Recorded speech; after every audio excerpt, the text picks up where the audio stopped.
Brought to you by ExpressCare Health and Skin Center. Get in, get out, get better.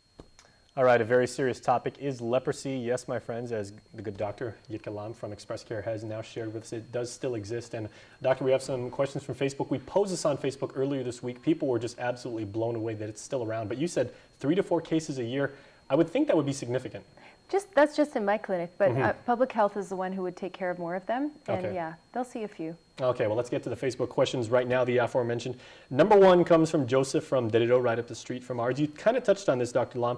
Is it true that leprosy, he asks, can lead to blindness? It can, because one of the complications is that the nerves around the eye can get affected, and also on the cornea, on the surface of the eye. So people, again, will not feel damage to the surface of their eye or their eyelids, and in that way they can get infections and it can lead to blindness. So it is something that can happen. I guess, is it painful? It can be painful when it gets infected, and when, of course, you lose body parts and things kind of shrivel up. Yeah. Yikes. That sounds very, very nasty, too. Yeah. Okay, question number 2 comes from Noel, or Noel, depending on where you grew up on Guam.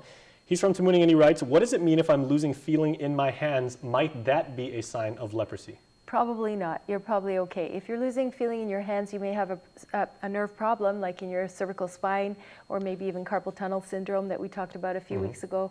That's a lot more likely. With leprosy, you generally have skin lesions that look weird, and you would go get them checked out.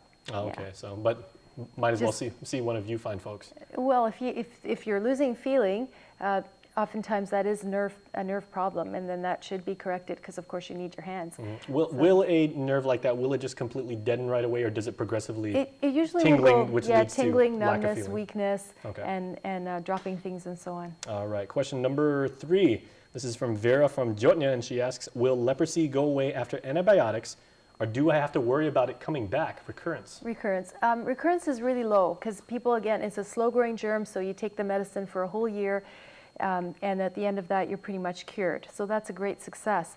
And the chances of it coming back are very, very low, except if you're somebody with HIV or some other severe illness. Are these very aggressive medicines? Like, do they have severe side effects? No, not really. They're really well tolerated, actually. Okay, Yeah. excellent. Okay, and our last question comes down south from Agate. Stephen asks, why was leprosy so common back in biblical days, once again, but you don't hear about it much today? Yeah, well, back in the biblical times, then really up until about the 1930s or 40s, people would just have to be placed in a leper colony, and people would sort of keep them there and not think about them too much.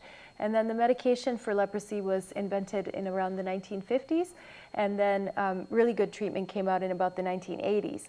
So it's really recent that this good therapy has come about. And in the 1990s, the WHO, that's the World Health Organization, came out with a worldwide program to try to eliminate leprosy. So you hear about it less and less because, thankfully, somebody's tried to help all these people around the world. I believe in biblical times, it predates the Dark Ages, but also in the Dark Ages, they had a big problem with leprosy, I believe, too. Yeah, it's really something that has been there around the world for centuries. Oh, okay, well, thank you so much, Doctor. You're welcome. Pleasure. Interesting information as Yeah. always. We appreciate Thank you. it.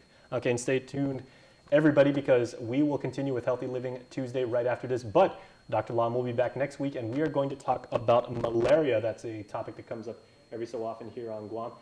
Make sure to send your questions to healthyliving@kuam.com, and stay tuned because, as I said, we will be back right after this.